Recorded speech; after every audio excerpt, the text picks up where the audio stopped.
അനീഷിനും ഷാനവാസിനും ഇത്രയും അഹങ്കാരം വരാനുള്ള കാരണം കൂടുതൽ ചാനൽ ലൈക്ക് ഷെയർ ചെയ്ത് സബ്സ്ക്രൈബ് ചെയ്യാം.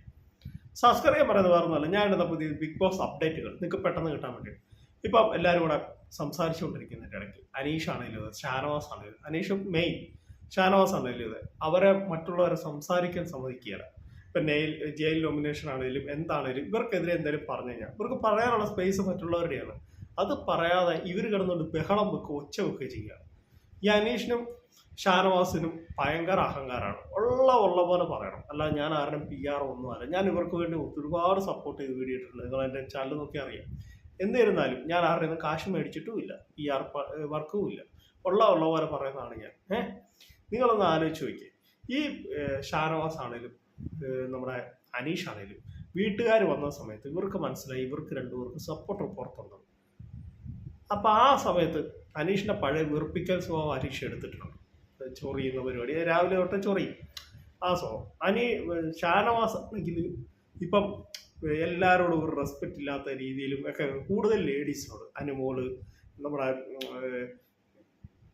ബിന്നി, ലക്ഷ്മി, ഇവരോടൊക്കെ മനസ്സിൽ എന്തോ വൈരാഗ്യം സൂക്ഷിച്ചുകൊണ്ടാണ് ഷാനവാസിന്റെ പെരുമാറ്റം. അനീഷ് ആണെങ്കിൽ അമ്മ വന്നപ്പോൾ പറഞ്ഞു കൊടുത്തു, മോനെ നീ ആദ്യം കളിച്ച പോലെ എങ്ങനെ കളിക്ക്, അതുപോലെ തന്നെ നിൽക്കണം എന്ന് പറഞ്ഞപ്പം അനീഷിന് മനസ്സിലായി, പഴയ അനീഷ് ആവണമെങ്കിൽ ആൾക്കാർക്ക് അതായിരിക്കും ഇഷ്ടം, അതുകൊണ്ടായിരിക്കും അമ്മ പറഞ്ഞു. അപ്പോഴേ പുള്ളി ഗെയിം ചേഞ്ച് വരുത്തി. ഷാനവാസ് തന്നെ, ഷാനവാസിന് മനസ്സിലായി പുറത്ത് നല്ല സപ്പോർട്ടുണ്ടാവും. അപ്പോൾ അതുകൊണ്ട് പുള്ളിക്ക് ഇനി എന്ത് കാട്ടിക്കൂട്ടിയാലും ആൾക്കാർ സപ്പോർട്ട് ചെയ്യും എന്ന് പറഞ്ഞു ഇന്നലത്തെ ആ ഒരൊറ്റ പട്ടിഷോപ്പ് പുള്ളിയെ വെറുക്കാൻ ചില ആളുകളെങ്കിലും, ഒരുപാട് പേരല്ല. പുള്ളിയുടെ ആ സ്വഭാവം എന്തിനാണ് പുള്ളി ഇങ്ങനെ ഇത്രയും കിടന്നുകൊണ്ട് എന്തൊക്കെയാ കാട്ടിക്കൂട്ടിയത്? നിങ്ങൾ തന്നെ കണ്ടതല്ലേ, എന്തൊക്കെയാണ് ആ മനുഷ്യൻ കാട്ടിക്കൂട്ടിയത്?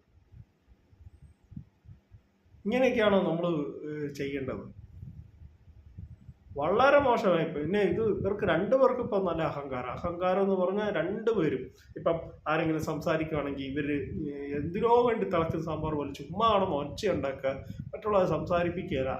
പിന്നെ രണ്ടുപേർക്കും ഒരു പ്രത്യേകത, രണ്ടുപേരും സ്വന്തം തെറ്റ് അക്സെപ്റ്റ് ചെയ്യുക. അത് അവരുടെ രണ്ടുപേരുടെ, അനീഷ് ആണെങ്കിലും അതാ ഷാനവാസ് ആണെങ്കിലും സ്വന്തം തെറ്റ് ഒരിക്കലും അക്സെപ്റ്റ് ചെയ്യുക. സ്വന്തം തെറ്റ് അക്സെപ്റ്റ് ചെയ്യാതെ മറ്റുള്ളവരുടെ തലയിലേക്ക് വെച്ചു കൊടുക്കുന്ന രണ്ടുപേരുടെ ക്യാരക്ടറും സെയിം ആണ് ഏകദേശം. പിന്നെ അനീഷ് കുറച്ചുകൂടെ കൺട്രോൾ ചെയ്യും, സംസാര രീതിയൊക്കെ കുറച്ചും കൂടെ ഇത് ചെയ്യും. ഷാനവാസ് അതല്ല, ദേഷ്യം വന്ന് എന്താ വിളിച്ചു പറഞ്ഞാൽ അങ്ങേർക്ക് പോലും അറിയില്ല. ഭയങ്കര അഹങ്കാരമാണ് ഇപ്പം രണ്ടുപേർക്ക്. നിങ്ങൾ ശ്രദ്ധിച്ചിട്ടുണ്ടോ എന്ന് അറിയത്തില്ല, രണ്ടുപേരുടെ ഫാൻസ് തന്നെ പൊങ്കാലിട്ടാലും എനിക്ക് കുഴപ്പമില്ല, പറയാനുള്ള ഞാൻ പറയും. അപ്പം എൻ്റെ കൊച്ചു വീട് അവസാനിക്കുക. നിങ്ങളുടെ വലിയ അഭിപ്രായങ്ങൾ രേഖപ്പെടുത്തുക. Thank you.